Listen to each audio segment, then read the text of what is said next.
we're back with another conversation. I'm Mark. Hi, I'm Maureen. And we want to look at the news the last week, round up what's been going on in the world of Bitcoin. Yeah, just basically a general what's going on, what's up. There's always cool things happening in the world of cryptocurrency. That's something that's going to be guaranteed. And we're just going to give a few shout outs to a few specific things and talk about what's new. So for me this week, I think the next federal auction of the Silk Road coins, that was interesting. Continued discussion about the hard fork. Yeah. A lot of people taking positions on that, especially some of the big developers. And the debate's starting to heat up.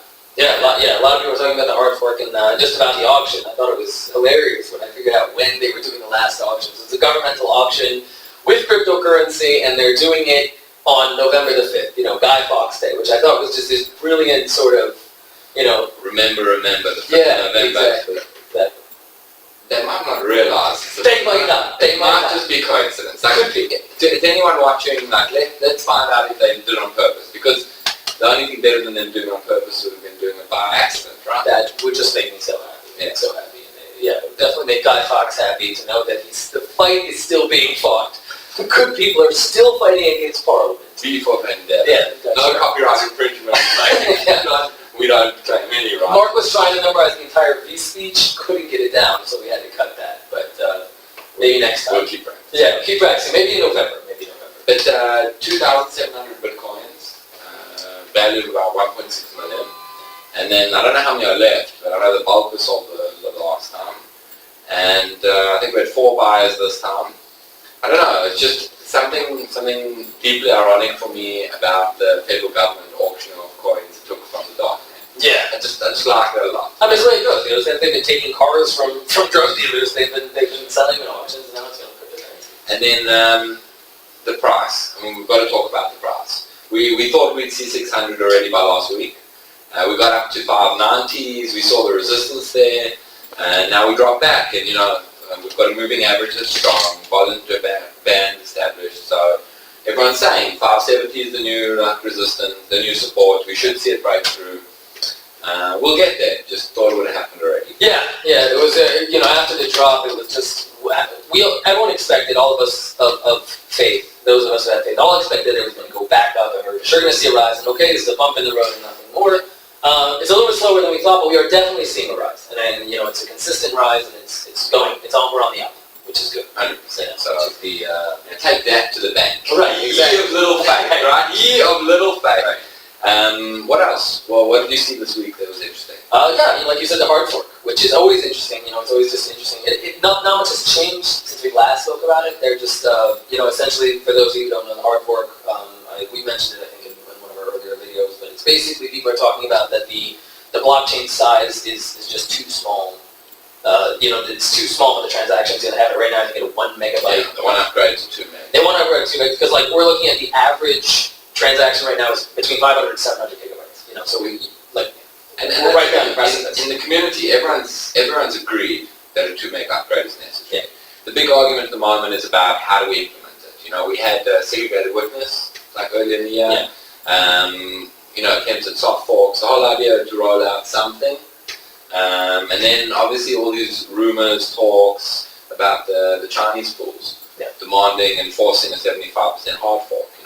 I mean, it might be necessary at this point, to be honest, because as much as we all hate, regulation and regulating unregulated currency, the fact of the matter is we're at a point where waiting for organic growth might just not be realistic. We're gonna see system crashes and people having serious problems if we just wait for organic growth. I'm going to suggest that let's film another one and let's talk about hard fork, because I think we might agree. We might not, that's for sure, which is rare, but brilliant to watch. It does happen. It's incredibly hard. That's why we got different color shirts. Exactly. So no one thought that we're both on the same side. No, in the earlier videos we filmed, we were wearing the same thing. People I don't know who is who. They just look so similar. Couldn't tell. Yeah, the big differentiation is the fact that he is South African, which could brings us to our other point. Something else big that's happening this week. Yeah, well, it had to happen. Your brother in arms. I can't pronounce his name, but it was just Kinyogo. Kinyogo. Yeah, Kinyogo. Okay, there you go. It's I'm assuming you have a native name that sounds much more similar to that than Mark, but fair enough. Anyway, Running foot, swift of the wind. exactly.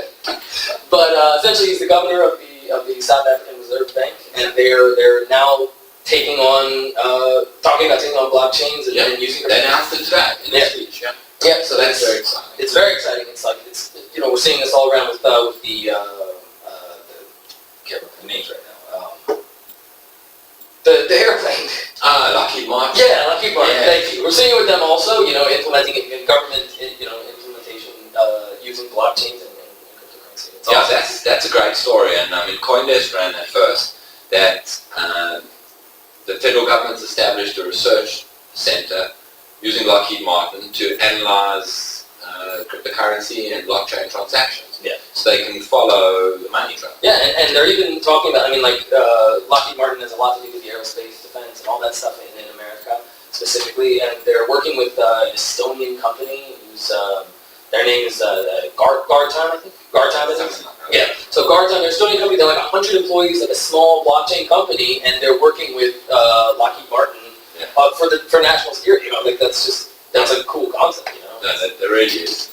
And there were a couple other stories. There's always things going on. The one I think we should talk about, is Litecoin. Yeah. Litecoin being listed on GDAX. Coming out of left field, Agreed. which is baseball reference.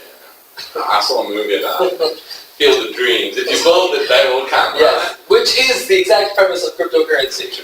If you build it, they will come. Build a blockchain. But shout out to Coinbase and to Litecoin. Being added to that exchange is a real move. Currency that we got to talk about much. Yeah, it was one of the big things that big components that originally helped Ether in their jump. True. And look, Litecoin used to be the number 2 cryptocurrency. They used to be a huge deal in the market, and then they sort of teetered out, I guess. The light sort of went off, as it were, for a while. But yeah, nailed it. Anyway, now they're coming back and making a comeback, which is awesome to see because any It actually makes for a very interesting discussion moving forward. Can a coin that essentially doesn't offer anything technologically superior to Bitcoin, can it be one of the main coins today? Because all the others we see, whether it's Ripple, which is essentially private, or Steemit, whether it's Ether, whether it's Dash, everything offers some sort of innovation. Litecoin, no thanks, doesn't really have anything. Shout out to Litecoin, we love you guys. So I think that's probably our news. We've got a great interview you can check out in our playlist with Peter Racknikoff.